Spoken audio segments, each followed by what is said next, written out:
ponencia Responsabilidad Social y Competitividad, a cargo del doctor Rafael Están Niño.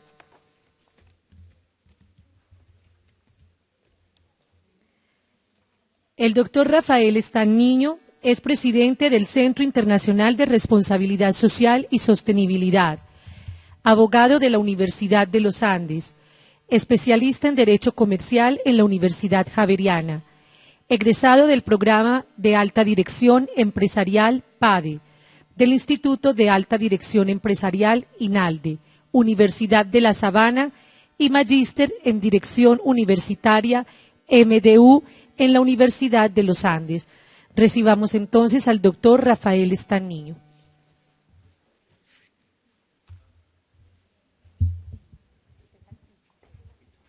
Ya le van a traer su tarrito de agua. La presentación debe estar lista. ¿Será esto? Sí, perfecto. Pongámosla acá donde dice. En presentación, claro. Ya, ok. Acá. Y la Agradezco vas a mucho. la puedes pasar de acá, la puedes pasar de la flecha, cualquiera. Acá. ¿Está perfecto el micrófono? Sí, está bien. Se mueve para aquí. Bueno, muy buenas tardes. Es un placer para mí estar en Medellín compartiendo con ustedes estos temas tan relevantes. Responsabilidad social y competitividad dentro de un contexto de lo que es el desarrollo económico, de lo que es el desarrollo social, y yo incorporaría un aspecto esencial también, que es el ambiental.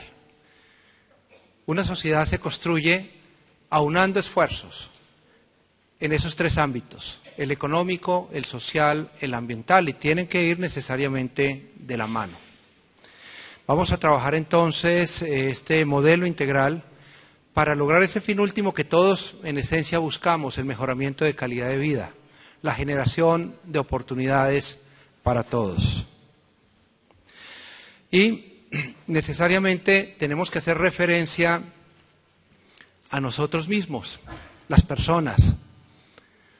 Hablar de competitividad, hablar de responsabilidad social, empresarial, institucional, universitaria, en cualquier ámbito, requiere de un análisis profundo de lo que somos nosotros, las personas, de nuestra ética, ese concepto de ética, que de algún modo implica responder por el impacto de nuestras decisiones y acciones.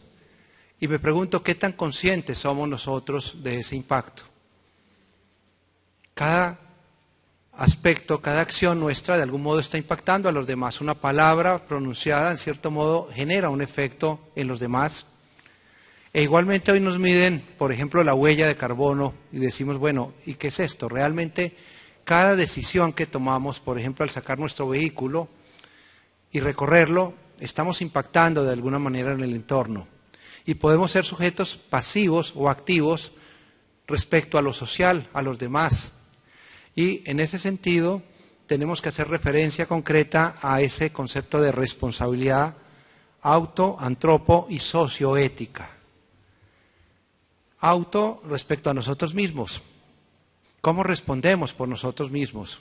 ¿Cómo buscamos esa integralidad entre mente, cuerpo, espíritu, que hace esencial también nuestra vida y el impacto que vamos a tener en los demás? Antropo, en la medida en que estamos influyendo en los demás y encontramos una primera comunidad que es nuestra familia. Nos preocupamos mucho por nuestros hijos, por nuestra esposa, nuestro esposo, nuestros padres, y es una primera semilla o núcleo social que de algún modo nos conecta como seres humanos también y que nos permite establecer una serie de conexiones, de acciones concretas que están impactando también en nuestros hijos. En ejemplo, formándolos o deformándolos también, ¿no? Con el ejemplo, con nuestras acciones, con la manera de ver las cosas. Entonces, ahí se hace realidad esa antropoética también. ¿Cómo estamos impactando respecto a las otras personas? Nos preocupamos por nuestro entorno, asumimos una responsabilidad específica frente al entorno, frente a los demás, a nuestra comunidad, a nuestro barrio, a nuestra ciudad, a nuestro departamento, a nuestro país, nuestra región. Somos conscientes de sus necesidades y cómo vamos a actuar realmente. ¿Cómo me formo yo también y cómo logro ser un sujeto activo en la sociedad para impactar en forma adecuada, no solamente en mí mismo, sino en los demás? Y socioética en la medida en que esas acciones también no solamente impactan en las personas, impactan también en el medio ambiente, impactan también en el entorno que de algún modo nos acoge. Entonces, como seres humanos jugamos un papel esencial en esos tres aspectos, frente a nosotros mismos, frente a los demás, frente a la sociedad. Volviendo a esto un poquito más complejo, es lo que llamamos en una empresa, por ejemplo, la gestión de triple resultado, lo que tiene que ver con la sostenibilidad económica, la social y la ambiental. Pero resulta que las instituciones y las personas, las organizaciones, no son nada distinto a nosotros mismos. Le damos vida desde lo individual, desde la colectividad, desde la asociatividad. Y nos encontramos también con marcos internacionales que de una u otra manera van generando esos puntos de referencia, esos parámetros también de acción concreta que tienen relación con lo que acabo de mencionar. La guía técnica ISO 26000, que entró en vigencia en noviembre del 2010, es una guía, como su nombre lo indica, no obliga. Seguramente muchos de ustedes la conocen, la han estudiado, y en ese sentido, pues vemos que hay unos aspectos vitales que dan el contexto de lo que hoy es la responsabilidad social. Tradicionalmente, cuando nos hablaban de responsabilidad social, ¿en qué pensábamos? En filantropía, pensábamos también en asistencialismo, pensábamos como empresa de pronto en crear una fundación para ayudar a las personas de nuestro entorno y nos preocupábamos por los niños, las familias pobres, nos preocupábamos por las personas ancianas, por los animales en otros casos específicos. Dependiendo de ese core de negocio, establecíamos acciones concretas respecto a la sociedad. Pero como podemos ver en ese cuadro, la participación activa y desarrollo de la comunidad es uno de los ejes de responsabilidad social. Y no basta, no podemos quedarnos con ese eje nomás. Razón por la que hoy, cuando hablamos de responsabilidad social, estamos comprendiendo esos 7 aspectos básicos. Temas de gobernanza en la organización, temas de ética, lo que hoy conocemos también como accountability, la posibilidad de dar informes, de ser transparentes también en nuestros actos y de poder medir en un momento dado cómo estamos impactando en los demás, según lo que mencionábamos inicialmente. Hablamos de los stakeholders también, grupos de interés, que lo podemos manejar también a nivel individual, desde nosotros mismos como personas, y un grupo de interés para un papá, pues serán sus hijos, será su esposa, serán sus padres, y en una empresa sucede exactamente lo mismo. Esos grupos de interés son sus propios empleados, son sus proveedores, por ejemplo, son sus clientes, es la sociedad en general, las entidades de control, y vamos estableciendo esos stakeholders o grupos de interés dependiendo de nuestra propia actividad. Entonces, esa gobernanza está relacionada con el manejo ético, de cómo verdaderamente nos relacionamos con esos grupos de interés, cómo actuamos y cómo generamos esos parámetros de comportamiento social, de comportamiento ético. Derechos humanos. No se trata ahora de entrar al detalle en estos parámetros específicos de lo que es la ISO, sino de dejar una pequeña semillita para que después podamos profundizar en cada uno de esos temas. Pues todo lo que tiene que ver con la dignificación de la persona. Ese es un aspecto esencial de la responsabilidad social. Cómo dignificamos a los demás, cómo reconocemos las diferencias, cómo reconocemos, por ejemplo, a las personas con discapacidad o con habilidades diferenciadas también, y cómo verdaderamente nuestros actos, nuestras acciones impactan respecto a los derechos de las demás personas.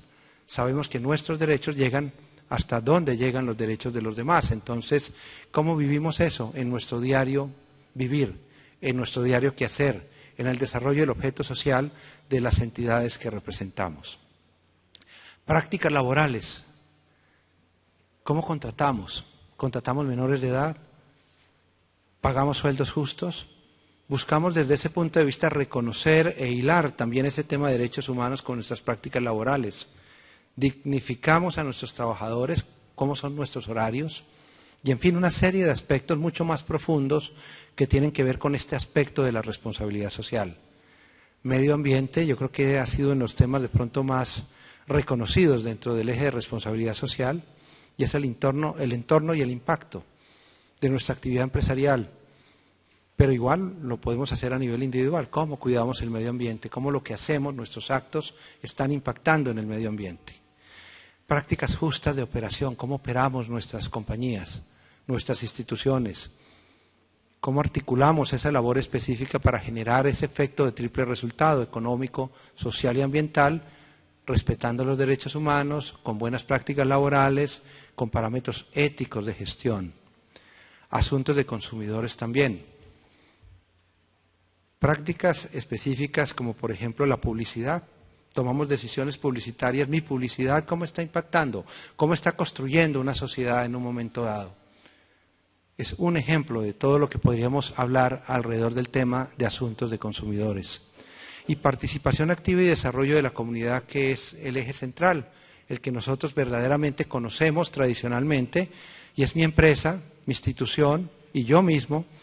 ¿Cómo estoy impactando y cómo me involucro en mi comunidad? ¿Qué rol juego? ¿Cómo impacto positivamente? Creo que es el más conocido, y para quienes de algún modo están vinculados a localidades y son líderes de localidades, pues hay un aspecto esencial también para reconocerse a sí mismo y reconocer a los distintos actores. Hablamos de sociedad tripartita, de sector público, de sector privado, de sociedad civil, pero son sectores que a la hora de la verdad no pueden trabajar en forma autónoma y en forma indiferente frente a los demás. O se requiere articular ese tipo de acciones también por parte de esos tres sectores. Recogiendo esta lámina, entonces, lo que quiero llamar la atención, pues básicamente, o en lo que quiero llamar la atención es que responsabilidad social no solamente es participación activa y desarrollo de la comunidad, sino comprende estos 7 ejes, que la ISO la llama materias de responsabilidad social, y que cada una de esas materias incorpora una serie de asuntos que están definidos también en la ISO. Pero resulta que a nivel global, a nivel internacional, nos fijan también parámetros específicos si hay acuerdos o convenios. La ISO, de hecho, implicó el trabajo de más de 80 países que se articularon para lograr esa guía técnica, con muchas participaciones, con muchos intereses, pero se llegó a un acuerdo global. Por otro lado, las Naciones Unidas igualmente anunció en el Foro Económico de Davos el Pacto Global. Lo presentó y fue acogido también comprendiendo 4 aspectos básicos: los derechos humanos, el trabajo, el medio ambiente y las buenas prácticas anticorrupción. En ese sentido, vemos cómo a nivel global se van generando marcos de referencia que nos obligan y deberíamos tener en cuenta. Entonces, si articulamos esa primera presentación de lo que es la ISO 26000 como un parámetro global de lo que hoy es la responsabilidad social, con este acuerdo global también, este pacto específico que busca acciones concretas en estos 4 aspectos, pues vemos que se articulan plenamente.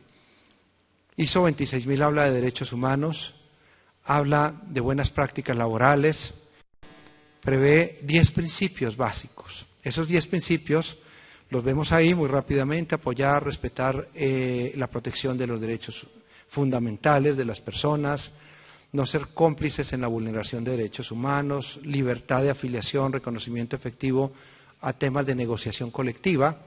Y vimos que en temas como el TLC de los Estados Unidos se frenó en gran parte también por temas de derechos humanos, se frenó en gran parte por el tema de manejo de los sindicatos en Colombia, y por eso vimos al presidente Santos también promoviendo los sindicatos, los buenos sindicatos, los que buscan construir sociedad, los que de algún modo se comprometen con el desarrollo y la generación de oportunidades para todos. Ese es un tema incorporado en el Pacto Global como base esencial. Apoyar la eliminación de toda forma de trabajo forzoso o realizado bajo coacción. Erradicar definitivamente el trabajo infantil. Apoyar la abolición de prácticas de discriminación de empleo, ocupación, mantener un enfoque preventivo que favorezca el medio ambiente, fomentar el desarrollo y difusión de tecnologías respetuosas con el medio ambiente. Y aquí hay un tema vital donde quiero incorporar una cuña, y es el tema de las regalías ahora frente a la ciencia, la tecnología y la innovación. Cada región ha venido trabajando en las agendas de ciencia, tecnología e innovación, y hoy contamos con recursos de las regalías también para aplicar a temas como este. Cómo desde la aplicación de la ciencia y la tecnología logramos productos innovativos que cuidan también el medio ambiente, que nos permiten mejoramiento de calidad de vida, que nos permiten generación de oportunidades para todos. Entonces, es un aspecto esencial que también incorpora el Pacto Global. Fomentar el desarrollo y difusión de tecnologías respetuosas con el medio ambiente, fomentar las iniciativas que promuevan una mayor responsabilidad ambiental y trabajar contra la corrupción en todas sus formas, incluidos temas de extorsión y temas de soborno. Preguntémonos, volvamos otra vez a la persona, más que a la colectividad y a las instituciones. Si cada uno de nosotros asumiera ese reto de vivir esas pautas dadas por la ISO 26000, dadas por el Pacto Global, y si eso lo multiplicamos, asociándonos, uniendo esfuerzos, lograríamos, sin duda, una mejor ciudad, lograríamos, sin duda, una mejor región, lograríamos, sin duda, un mejor país. El presidente Kennedy decía frecuentemente que no se puede ser rico si una persona está rodeada de pobres, y lo mencionaba en esos términos, y creo que es algo esencial que tiene vínculo con esto que estamos presentando acá, porque esto no se puede quedar en discursos teóricos, sino tenemos que bajarlo a la práctica. En la medida en que yo crezca como persona, en la medida en que yo haga crecer a los demás, en la medida en que cuidemos esos recursos y logremos sostenibilidad, vamos verdaderamente a cambiar nuestra región, nuestro país. Entonces tenemos ya dos parámetros básicos globales que nos acogen y que tienen que ver, como vemos, también con nuestra vida diaria. La ISO 26000, el Pacto Global. Pero vemos que el mundo se mueve ahora dentro de ese esquema de globalización. Y encontramos otro aspecto esencial, las metas del milenio. Y PNUD igual fijó para el año 2015 unos objetivos mundiales, unos objetivos globales que básicamente fueron acogidos por 189 países en lo que se denominó la Declaración del Milenio, y en septiembre del 2000 en las Naciones Unidas, en la cumbre Millennium Summit, establece 8 importantes objetivos, y aquí están indicados: erradicar la extrema pobreza y el hambre, un objetivo del milenio. Y podríamos preguntarnos, para hilar solamente ese tema, ¿qué hace Colombia por esa meta de milenio? Trabajarlo. Y desde ese punto de vista, por ejemplo, el gobierno actual, dentro del contexto de lo que hoy es el Departamento Administrativo para la Prosperidad Social y en cabeza de la Agencia de Erradicación de Pobreza Absoluta, a cargo de Samuel Azud, que tiene una presentación en este evento, viene trabajando por lograr erradicar la pobreza absoluta en Colombia, con lo que ellos han denominado los Pactos para la Prosperidad y las ZOLIPs, las zonas libres de pobreza absoluta. Y ya hay varios municipios trabajando por ese tema. De hecho, Sopó, por ejemplo, fue el primer municipio en Colombia en lograr erradicar la pobreza absoluta. ¿Y cómo lo hicieron? Con asociatividad, uniendo esfuerzos del sector público, del sector privado, de la sociedad civil, logrando una agenda común, una agenda que se convierte en una meta, en un objetivo para todos, una agenda que nos hace vibrar, que nos permite a cada uno aportar lo mejor de nosotros desde nuestro propio ámbito. No nos están pidiendo nada distinto a tratar de hacer de mejor manera lo que hacemos tradicionalmente y de poder aportar a los demás, generando conciencia de la necesidad de erradicar la pobreza absoluta. Si quisiéramos verlo desde el mercado, desde la economía misma, el presidente Luis Alberto Moreno, presidente del Banco Interamericano de Desarrollo, mencionaba hace pocos días que América Latina ha logrado sacar de la pobreza 50 millones de personas. ¿Y cómo lo plantea el banco también y por qué le invierte a este tema? Desde un punto de vista por solidaridad, por lograr mejoramiento de calidad de vida, pero también es una manera de crecer, entre comillas, el mercado, de lograr que una persona tenga poder adquisitivo y mueva la economía. Si uno quisiera verlo desde ese punto de vista, esa sería otra excusa adicional para trabajar por estos temas. Si Colombia sigue como va en sus políticas de erradicación de pobreza absoluta, esta meta prevista para el año 2015 solamente se cumpliría en el año 2043. Entonces les pregunto, ¿por qué no movernos y por qué no establecer acciones concretas para generar cambios exponenciales en nuestro país? ¿Por qué no unirnos como sectores? Yo podría preguntarles en este foro, ¿quiénes representan el sector público? ¿Quiénes representan la sociedad civil? ¿Y quiénes representan el sector privado? Y seguro vamos a encontrar grandes diferencias. Tenemos que asumir un compromiso integral de los tres sectores y tenemos que asumir una agenda común para lograr cambios radicales en estos parámetros o macroparámetros que de una u otra manera tienen que ver con nuestro día a día. Cuando salimos y tomamos cualquiera de las vías en Medellín o en Bogotá o en cualquiera de nuestras ciudades, vemos estos flagelos, vemos pobreza absoluta, vemos hambre, vemos también personas o niños que no tienen acceso a la educación. No obstante, Colombia ha avanzado significativamente, ha logrado una cobertura del 86% en temas de educación primaria y vamos avanzando en ese tema concreto, pero falta mucho por hacer. ¿Y eso de quién depende? De todos nosotros, del sector público, del sector privado, de la sociedad civil, en esencia de nosotros como personas. Promover la igualdad entre los géneros y la autonomía de la mujer, un tema que ha generado mucho debate también, es un tema de equidad, un tema que se ha venido trabajando, pero igual tenemos que crecer en ese aspecto. Reducir la mortalidad de la infancia, Colombia ha logrado buenos indicadores en ese aspecto, pero no debemos dejar morir a un niño por falta de cuidado, por falta de prevención en un momento dado, por falta de cuidado de la madre, con cosas relativamente sencillas, pero que a veces por falta de formación también, de articulación, sucede. Mejorar la salud materna, que tiene que ver con el punto anterior, combatir el VIH-Sida, paludismo, otras enfermedades, asegurar la sostenibilidad del medio ambiente y fomentar una alianza mundial para el desarrollo. Estos parámetros también nos invitan a pensar, hablamos de competitividad, ser eficientes, ser eficaces, desde ese punto de vista impactar y crecer como país. Pero recordemos, el impacto no solamente es económico, es social, es ambiental. Y les pregunto, ¿podría Colombia desarrollarse si no trabaja en forma decidida estas metas del milenio? Ahí es donde los invito, en cierto modo, a asumir ese reto específico de trabajar en donde nos corresponde por acercarnos a estas metas. Yo quiero que vayan hilando entonces Guía ISO 26000, Pacto Global, Metas de Milenio, para ir aterrizando en nuestra propia realidad. Otros aspectos básicos, esenciales, que tienen que ver con estas macrometas a nivel mundial, son, por ejemplo, la del Convenio de Kioto. Y uno dice, bueno, ¿y eso qué tiene que ver en un momento dado con nosotros? Decimos, el objetivo del Protocolo de Kioto es conseguir reducir en un 5.2 las emisiones de gases de efecto invernadero globales. Este es el único mecanismo internacional para empezar a hacer frente al cambio climático, minimizar sus impactos. Vimos que fue prorrogado hace poco y vemos que hay grandes retos porque países tan relevantes como Estados Unidos no han acogido el convenio.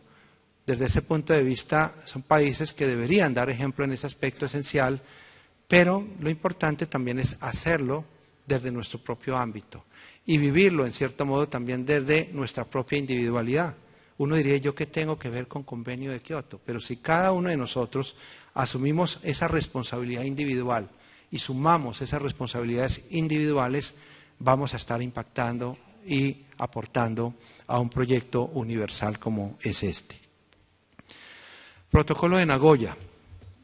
Dice uno, y esto sí que es más raro pues que Kioto, y que tiene que ver con mi comunidad, con mi barrio en Medellín, que tiene que ver desde ese punto de vista temas relacionados con diversidad biológica.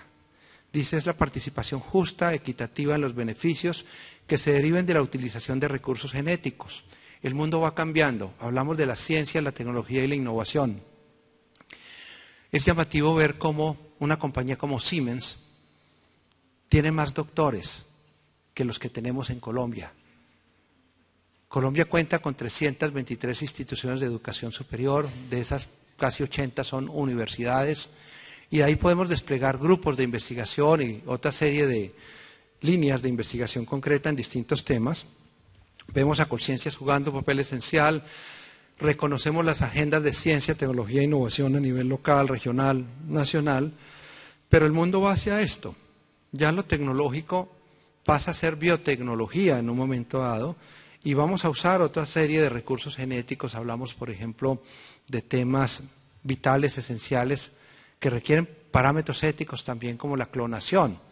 Y la clonación por sí sola no es mala si es bien aplicada en un momento dado para buscar mejorar la calidad de vida de las personas y en general del planeta. Entonces, en ese sentido, estos recursos empiezan a jugar un papel esencial también a nivel mundial y en ese aspecto lo que se busca es efectivamente criterios de equidad en la generación de beneficios específicos que están relacionados con esos recursos. Colombia tiene grandes ventajas en este tema de biotecnología también. Los páramos colombianos desde ese punto de vista también tienen recursos inimaginables que solamente existen en Colombia por tener páramos.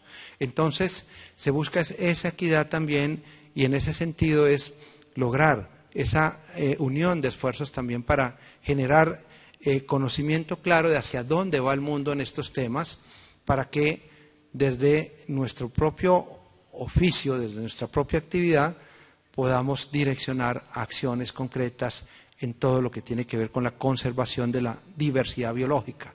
Ejemplos concretos, el tema de la minería, que ha generado tanta polémica en el país.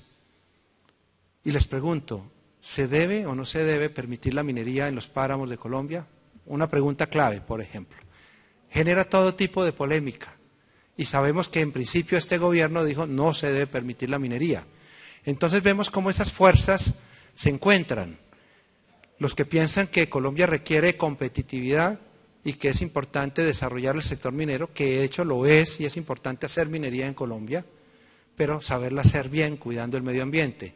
Y sabiendo también que de pronto hay áreas que tienen otros intereses primarios, como son estos de la diversidad biológica, que de pronto priman sobre otros intereses de más corto plazo.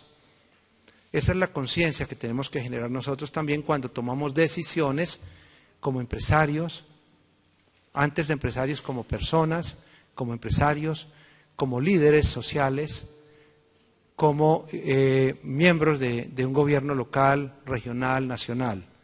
Es vital desde ese punto de vista saber y conocer hacia dónde va el mundo. Y aquí aterrizamos en nuestra realidad en Colombia. Vimos al presidente Uribe trabajar fuertemente este documento, Segundo Centenario 2019, que Colombia pudiera proyectarse a mediano y largo plazo, que no trabajáramos solamente planes de gobierno a corto plazo, sino que pudiéramos articular esa agenda país con los parámetros que indicábamos anteriormente. Entonces, vemos que este documento 2019, Segundo Centenario, contempla temas similares en parte a lo que hemos mencionado, porque está alineado a las metas del milenio. Reducir la pobreza mediante medida con subsidios al 15%, hoy está en el 45%. Hoy está los 2 últimos años de gobierno del presidente Uribe. Reducir la tasa de desempleo a 5%, en 2004 la tasa promedio fue del 13.6%. Entonces vemos cómo el país va aterrizando esas metas de milenio, cómo va aterrizando esos objetivos globales a realidades concretas y a indicadores de gestión, de calidad, de impacto en cada uno de esos parámetros. Lograr y mantener tasas de cobertura del 100% en educación básica, 88.1% hoy. Construir 3.9 millones de viviendas nuevas es mejoramiento de calidad de vida y va unido a temas también incorporados en las metas de milenio. Y va unido también al tema de erradicación de pobreza absoluta, 45 indicadores que se manejan para establecer si una persona está o no, una familia está o no por debajo de la línea de pobreza. Aumentar el espacio público en ciudades de más de 100.000 habitantes, de 4 a 10 metros por habitante. Eso es una meta global, parecería que no fuera importante, pero hay unos indicadores a nivel internacional que permiten medir la calidad de vida de un país, el desarrollo, con decisiones como estas. Elevar el número de libros leídos por habitante de 2.4 a 5.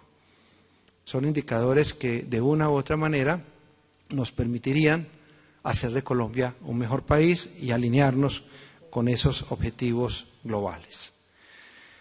Y vamos ya a 2010-2014, el periodo del presidente Santos. Nos planteó 5 locomotoras básicas: infraestructura, vivienda, sector agropecuario, minería e innovación. Se supone que son los 5 motores de este país. Y vamos viendo también la transición entonces de la responsabilidad social bajo los parámetros de la ISO 26000 a temas de competitividad, a temas de eficiencia, a temas de eficacia. ¿Cuál es la infraestructura del país? ¿Cómo están nuestros puertos? ¿Cómo están nuestras vías? ¿Nuestros aeropuertos? ¿Qué inversiones estamos haciendo? ¿Cómo logramos unir esfuerzos para verdaderamente fortalecer nuestra infraestructura para ser competitivos? El tema de vivienda, sabemos que la vivienda es un gran motor de desarrollo país también, y sabemos que en ese sentido genera también oportunidades. Sector agropecuario, los megaproyectos agroindustriales también, el poder incorporar criterios de ciencia, tecnología e innovación en el país también, conforme a lo que mencionábamos anteriormente, donde vemos que Colombia pues es competitivo en el tema de las flores, en el tema del café, pero nos decían esta mañana, no basta con eso, hay que generar valor en esos productos para verdaderamente llegar al mercado con productos mucho más elaborados y con valor agregado que nos permita ser más competitivos a nivel internacional. El tema de la minería que tanto debate ha generado. No podemos desconocer, Colombia es un país minero, entonces es cómo hacer esa minería para ser sostenibles, para respetar desde ese punto de vista esa sostenibilidad de quienes vienen hacia futuro. Y el tema de la innovación. Y adicionalmente, pues vemos todos los criterios de buen gobierno, relevancia internacional, la parte de innovación, sostenibilidad ambiental, bajo un eje central que es la prosperidad democrática, que el presidente lo está desarrollando desde lo que tiene que ver con el Departamento Administrativo de Prosperidad Social, el tema de convergencia y desarrollo regional también, que va unido a las agendas de ciencia, tecnología e innovación regionales, a las apuestas de productividad regionales, a las labores de los consejos de competitividad y como a las labores del consejo o comités intergremiales también que juegan un papel esencial. Crecimiento y competitividad, igualdad de oportunidades, pues de algún modo denota ese esfuerzo también por construir desde todo punto de vista sostenibilidad o competitividad para el mejoramiento de calidad de vida, pero sustentada en la responsabilidad social entendida como esa gestión de triple resultado, económica, social y ambiental. Y vamos uniendo, hilando todo esto en los temas de competitividad, 8 grandes sectores que nos plantean como eje central para el desarrollo del país. Más y mejor de lo bueno bajo estándares de clase mundial. Y encontramos los sectores de autopartes, de industria gráfica, de energía eléctrica, de bienes y servicios conexos, textiles, confecciones, diseño y moda. Y un segundo grupo que son nuevos y emergentes de clase mundial, servicios tercerizados a distancia, los call centers, por ejemplo, software y servicios de tecnología e información, pero es software especializado también, donde en Colombia somos bastante competitivos. Todo el tema de cosméticos y artículos de aseo que está relacionado o están relacionados con el tema agroindustrial y turismo, y específicamente turismo en salud, donde Medellín de algún modo ya ha hecho importantes pinos y avances en ese tema de turismo de salud. Entonces, estos son sectores que implicaron estudios muy importantes desde el punto de vista económico para ver que Colombia fuera realmente competitiva en ellos y tuviera ventajas competitivas frente a otros países. Entonces, la competitividad pues la iremos construyendo en la medida en que podamos jugarle o apostarle a estos sectores específicos a los que el país de algún modo le apuesta también. No quiere decir que no podamos desarrollar otras actividades distintas a estas, pero si Colombia quiere salir adelante tiene que focalizarse y ha decidido focalizarse prioritariamente en estos sectores. Si no lo hace, pues nos esparcimos de tal manera que los pocos recursos que tenemos pues no van a impactar y no vamos a lograr desde ese punto de vista un desarrollo integral. Entonces, esto lo podremos hacer también si trabajamos con los criterios que mencionaba anteriormente de responsabilidad social. Y quiero culminar con este cuadro, porque yo creo que es la esencia de lo que he tratado de transmitirles hoy. Es importante la competitividad, es importante ser eficientes y eficaces. Y no solamente hablo a nivel país, a nivel global, sino quiero hacerlo respecto a cada uno de ustedes. Tenemos que ser competitivos, tenemos que prepararnos, tenemos que lograr eficiencia y eficacia, ser efectivos. Pero eso no tiene razón de ser si no tiene un debido soporte específico que es la sostenibilidad. Y debemos tener en cuenta que cada acción nuestra está impactando en lo social, en lo ambiental, en nuestra viabilidad económica o la viabilidad económica de nuestras empresas, de nuestras instituciones, de nuestra ciudad, de nuestro departamento, de nuestro país. Entonces, competitividad sin responsabilidad social no es viable. Tampoco es viable focalizar acciones concretas aisladas por sectores. No basta con que el sector público tenga la mejor agenda para desarrollar un país o que el alcalde de Medellín y su consejo tengan la mejor agenda para trabajar en los próximos años o el departamento. Se requiere reconocer a los demás actores, a ese sector privado que tiene un papel esencial que jugar también, y tampoco bastarían las acciones del sector privado sin reconocer las acciones públicas. E igualmente nosotros, que conformamos la sociedad civil, las asociaciones, también las corporaciones y las fundaciones que dan carácter a esa sociedad civil, juegan un papel vital. ¿Pero para qué? Para unir esfuerzos.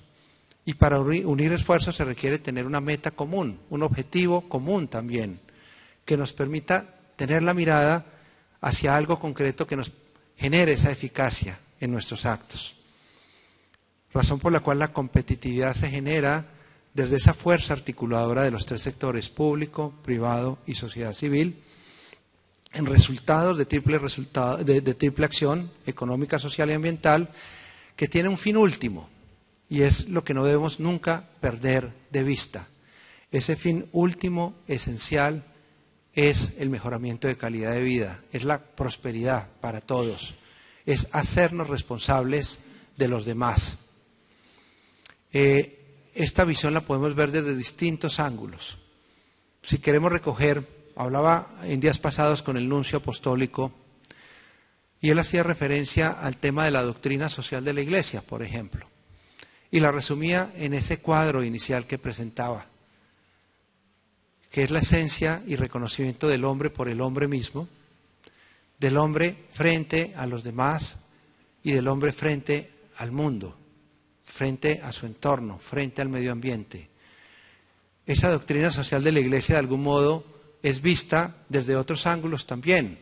Y podemos citar a Michael Porter también cuando habla de generación de valor compartido, que en esencia no es otra cosa que lograr reconocernos y lograr unir esfuerzos para impactar, generando un resultado que no solamente es la sumatoria de esos esfuerzos, sino que verdaderamente logra un impacto integral, un impacto exponencial. Cierro con esto, desde ese punto de vista, a manera de conclusión.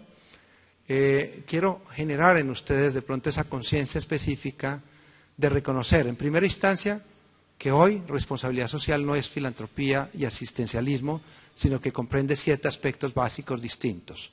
Segundo, que a nivel global existen ya marcos de referencia, tratados, convenios, que nos marcan derroteros específicos como país y como región, y que debemos conocerlos. Es parte de esa responsabilidad, saber hacia dónde vamos. Tercero, que no se puede construir competitividad sin responsabilidad social. Y cuarto, lo más importante de todo, es que la competitividad de un país o de una región hecha con criterios de responsabilidad social tiene un fin último, que es la generación de oportunidades para todos. El reconocimiento de que todos como seres humanos tenemos derecho a lograr mejor calidad de vida, a ser felices, a vivir en paz, a tener acceso a lo que Amartya Sen llama las libertades humanas. Acceso a lo básico para que una persona pueda dignificarse y pueda vivir integralmente. Mil gracias.